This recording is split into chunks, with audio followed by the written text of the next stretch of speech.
mic, and they didn't give it to her. Prince Harry stands confidently presenting a well-rehearsed speech. How's everybody? Every eye in All attention in the room fixed upon him. The mood remains solemn, dignified, and earnest. This guy with the purple jacket is trying to block her from going on stage. Woof. Until abruptly, Meghan Markle steps onto the stage unannounced. No signal, no request, just a daring action that leaves the crowd collectively holding its breath. And she goes around him. She even ignores him. Wow. She ignores the guy. Again, I have to be careful what I say, but... Again, I must choose words cautiously. Yet Carrie tenses. He shifts his head slightly to recognize her presence, but on this occasion, he refuses to pass the microphone into her hands. Now, Harry has full control of the mic. When Meghan walked on stage, she could have said, "Oh, here's my wife," and hand over the microphone. Did he do it? No. The audience observes in shocked quiet, understanding they are seeing something no palace statement will ever acknowledge. An open confrontation between the Duke and Duchess unfolding before them. What? This guy right behind Harry, the same guy that rejected to give her the mic last year, is looking at her and he doesn't care. For years, the story seemed clear. Harry yielded the spotlight, stepping back so Meghan could glow, as if bowing politely, as though his role was merely to support her rise. It shine. Like I curtsied as though I was like, "Pleasure to meet you, Your Majesty." Like, was that okay? It's really quite sad. But not tonight. This instant reverses their balance entirely, and the response is not the cheers Meghan anticipated, not even courteous applause, only a chilling silence so weighty it feels like a signal flare repeating. Meghan Markle, remember, I belong to Sussex now. Sussex now. I like working hard. But here's the true twist. What unfolded on that platform was merely the start, because the saga didn't close there.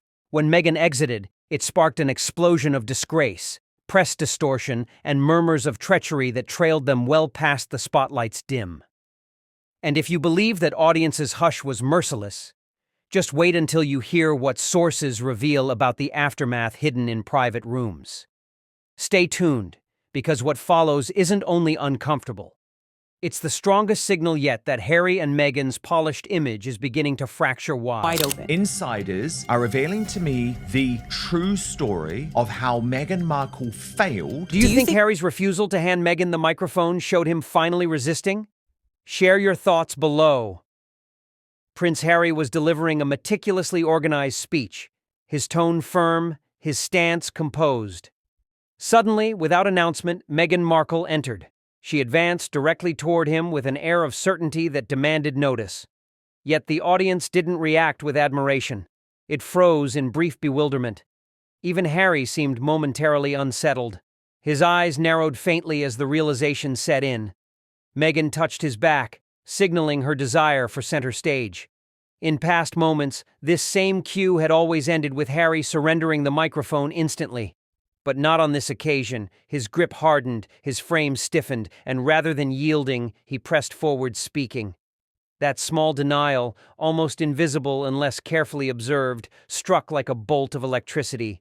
It wasn't mere resistance, it marked a realignment in their relationship dynamic. And she's going around causing trouble, looking for a mic. Where is the mic with that absolutely manic smile on her face? Right there. Beneath the blaze of cameras, the atmosphere in the hall shifted instantly.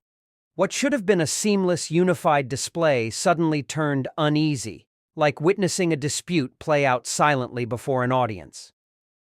Meghan forced a practiced smile, her hand resting just long enough to show she wasn't prepared to retreat, yet Harry's attention stayed firmly fixed on the listeners, refusing to falter.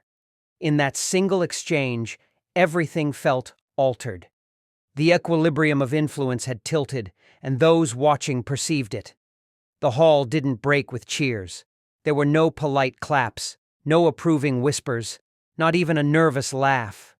Instead, the audience froze in utter quiet. Meghan remained at Harry's side, her grin unwavering, waiting for acknowledgement she assumed was inevitable. Moments dragged on like hours. The longer the lull extended, the more crushing the atmosphere became. It was the kind of stillness that thundered louder than any boos ever could. Harry continued his speech, his tone firm, as though intent on dismissing the tension inches away. Meghan, however, stayed within that glare, visibly anticipating some form of validation, a nod, applause, one person ready to cut the silence, but nothing came. Harry telling her to back off. You see his hand here, below his big face, pointing at her, telling her to stay back. The crowd wasn't aggressive. It was harsher. They were unmoved. And apathy, particularly in the realm of royalty, becomes the sharpest rejection. At last, with no response to grasp, Meghan shifted her stance, glanced at Harry, and gradually stepped back toward the edge. The distance wasn't great, yet it might as well have stretched endlessly. Each step from the lectern resembled a surrender, a silent admission that the room had chosen its allegiance, and it wasn't hers. Attendees later described the atmosphere as frigid, the kind of chill where everyone recognized something had fractured, but nobody dared react. Meghan's exit hadn't been scheduled, and everyone understood it. Yet the hush wasn't the conclusion. It was only the prelude to embarrassment. By dawn, the uneasy quiet from that moment had nearly disappeared, at least in mainstream reporting. Leading publications avoided showing the raw footage. Instead, polished photographs surfaced of Meghan beaming assuredly, Harry beside her, both appearing seamlessly united. To casual audiences, nothing seemed unusual. Half the tension scrubbed away, the rejection erased. What truly played out before the cameras was carefully cropped, exchanged for curated imagery meant to reshape the storyline. Write the narrative. It is absolutely disgusting, this woman, in my very humble opinion, and that people are still not getting it. It's beyond the pale. Social media, though, revealed another picture. Clips circulated online capturing the raw, unedited exchange. Meghan advancing, the audience freezing, Harry holding firm, refusing to release the microphone. These snippets spread rapidly, gathering millions of views in mere hours. The disparity was undeniable. Mainstream outlets portrayed unity, while unfiltered footage shouted division. Detractors accused the press of shielding Meghan's image, sparing her from what might have become a crushing reputational hit. Supporters countered that the silence was overstated, a misread of gestures, yet one reality lingered. The truth had split in two. One narrative existed on broadcast screens, the other erupted across social platforms. And this split wasn't random.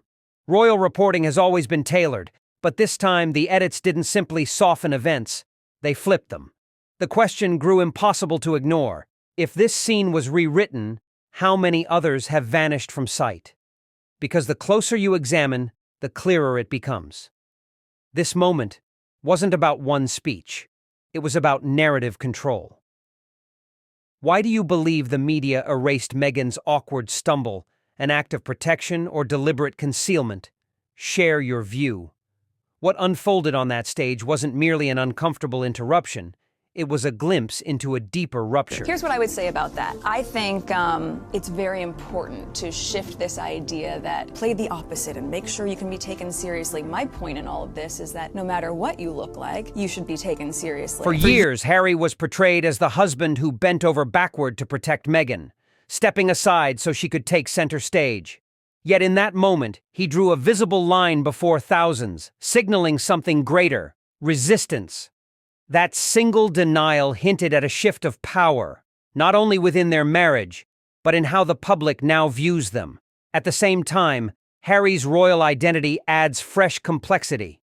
Officially, he has been stripped of certain honors and duties, yet at high-profile global gatherings, he is still introduced as Prince Harry, with reverence usually reserved for active royals. These contradictions place him in an odd middle ground. He's neither fully inside nor completely outside, and Meghan standing at his side appears even more like an outsider pressing to reclaim relevance. This uncertainty isn't without purpose. Insiders suggest Buckingham Palace intentionally keeps Harry's role blurred, offering recognition when useful, pulling it back when not. It builds suspense, fuels headlines, and guarantees the Sussexes remain central to the narrative, whether they welcome it or not. Their onstage clash only amplified that unease. Harry resisting Meghan publicly sparked questions the palace didn't have to voice. Is Harry beginning to lean toward the crown over his wife? Or has he simply grown weary of always being a clip? Shadow. Again, I have to be careful what I say, but that I won't be able to show, my children my homeland. Either way, the fractures are no longer concealed behind staged photographs and public smiles. The most intense struggles aren't about speeches or microphones. They revolve around family.